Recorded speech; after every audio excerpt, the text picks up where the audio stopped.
caanaha uu oynaya habartan konta ka jirto miyay isu qalmaan inta saamaantood la falanqeynay waa isku qalantaano waliba adaaba ka joof iyo joorad leh aniga 10 imika sanadood ay ugu dambeeyay gabdhihii aan arkay social media gabdhihii ugu qorqoruxda badan labaad ka mid tahay ma sha Allah gabadha sheena bixinaysa way iska ciyaarayaan way iska xaasidnimo iyo maseera haay mistri nasro qof caayisa waliga ma arkaysid ama meega ka haysata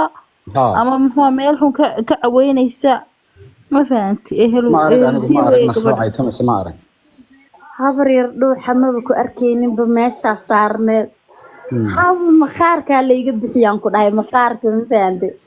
midda kale waxa la igu xunaaya oo la igu haystaa naaxanta daayo oo meega daayo oo nadaafadiina iyo caruurtiina iyo nafsadiina u soo jeedsada sideyba noo dhihi kartaa ee nadaafadayna say uga sheekeen kartaa islaamahan horta maygay sidii u qaadanayeen bay qalbadii baa qalashay jacaylkii iyo muxubadii kalgacalkii baa meesha ka baxay sidii meyti iyo dad u caayeen shukaasigii way loobeenba may soo fadhiiso gabadhadii qolooyinkan may ka qaata dad u tagto oo aad u shukaasi tagto shantaada daqiiqo qaadaba bay ku leedahay gebigeedaba shan baa ku xidhantay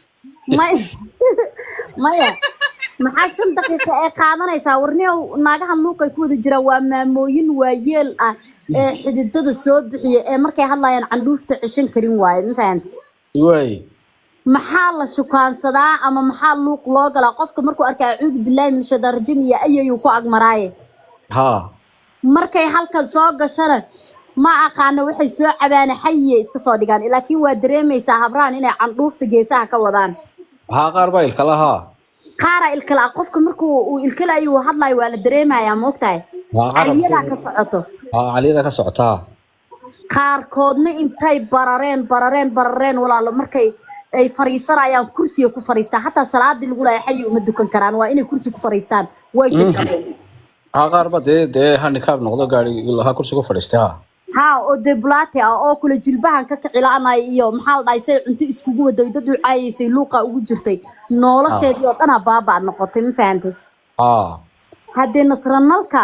waa hooyo karti ilaahay subxaanahu wa ta'ala siya 5 caruur soo korisay bila aab soo korisay ma sha Allah u shaqaysatay tarbiyaysay waqti la qaadatay ayadii caruurteeda maanta isla wada eegayeen ma sha Allah dhalinyarada ina ahay waa loo jeedaa qof yar ina ahayna wajigayga sheegay way shartooda ilaahay hayga qabtaana ala kulli xaal waxaan leeyahay shartooda ilaahay baan ka magan galay way nasra haye waxyaabaha iga yaabiyay waxa kamid ah adigu ma dad baad u sheegteen siikayna wada xidhiidho adigu sidee ku ogaadeen labadiina inay wada hadashaa warheeda hadda imaada fahmin miya Cabdiraxmaan markan ku sheegay anigoo live ku jiro ayaa la ii yeero la igu dhahay qolkaan lagu caayay kaale way waaban ku baraarugaa ma kulayahay sheekadan ayaga keenay ayaga dushi iga saaray ayaga rururna igaga dhigay ma fahantay way anna hadee waan qaabilay ninka quruxda badan ee qiimaha iyo sharafta leh wanaagsan la igu soo tuuray ma iska sii tuura Cabdiraxmaan ma waan qaataa laakiin aqoon kale isku meedan lahayn miya waan isku leenahay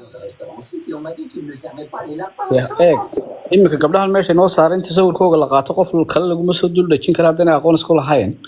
kulli sabab baa jirtay kugu soo qaateen waxba ay maqleen Soomaa hadiniyow aniga naftirkeyga in la soo weydiyo waa u baahnaan lahayd ma fahamtay aniga social media jooga waligay leegama maqlin wiilka magaciisa waxaan shukaansadana ma keeno bartaas waa iskaga kaftamaa waa iskaga sheekaystaa danayga ka qabsaa saaxiibadeedan la baashaala waa iska tagaa aniga nolosheeda qof ku jiray iyo qof aan la sheekaysto ma keenin bartan ma fahmaysaa